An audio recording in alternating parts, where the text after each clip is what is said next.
Bonjour à tous, vous êtes bien sur chelou.fr, le site de Dune et Sylvain consacré aux atypiques, surdoués et Asperger. Alors aujourd'hui, avec Dune, on voulait vous parler du monde du travail. Et c'est vrai que le monde du travail, quand on est atypique, c'est une sacrée expérience. Parce que au début, moi je pensais au début que ça serait vraiment super. Et au fur et à mesure que j'ai pu monter dans l'échelon social et les différentes directions, j'ai été surpris parce que de plus en plus, les consignes, au lieu de me donner des indications, me posaient des questions en fait. Ça devenait, faire son travail devenait un peu une course au trésor, où il fallait chercher des indices dans les différents départements, ressources humaines, marketing, vente. On devait rechercher toutes les informations, mais seulement les personnes dans les départements ne nous accueillaient pas comme on peut accueillir des enfants qui cherchent des œufs de Pâques dans le jardin entre les tulipes, etc. Ils nous accueillaient pas avec un grand sourire. Enfin, ils m'accueillaient pas avec un grand sourire en général. Et, euh, et du coup, le fait que le monde du travail soit vraiment un monde pas très clair, où les consignes n'étaient pas du tout claires, c'était une course au trésor finalement, sans indication, sans trésor non plus, parce qu'à la fin, quand je voyais ce qui me restait à la fin du mois, le trésor moyen.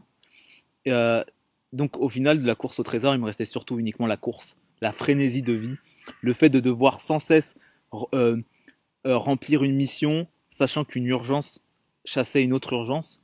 Et du coup, ce rythme très important, le manque de clarté dans les informations et le manque de bienveillance aussi, parce que je voyais souvent les gens qui parlaient dans les couloirs, ils disaient, au début ils se souriaient les uns les autres, et ensuite, après ils disaient, ouais, méfie-toi de lui, il est bizarre, etc.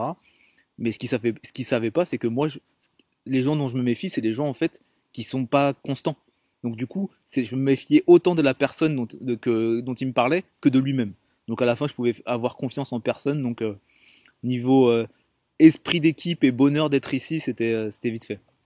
Donc du coup, ça m'a vraiment épuisé, le monde du travail, ce manque de clarté, ce manque de bienveillance, ce manque de temps aussi, donc de respect de mon rythme de vie.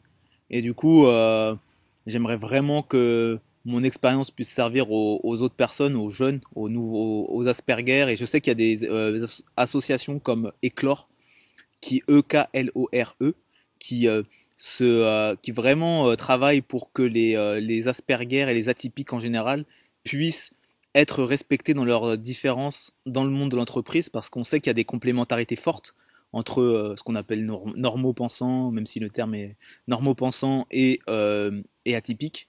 Donc il y a des complémentarités exceptionnelles qui peuvent être mises en place. Autant faut-il que nos spécificités soient respectées, et en cela notre rythme, la clarté de ouf, et la bienveillance, beaucoup de bienveillance, d'amour, c'est peut-être un grand mot, mais et du coup, si vous vous lancez dans le monde du travail, vous êtes jeune, Asperger, atypique, surdoué, je vous dirais vraiment un conseil, les conseils que j'aurais aimé recevoir, c'est faites-vous confiance, écoutez votre intuition, demandez beaucoup de clarté.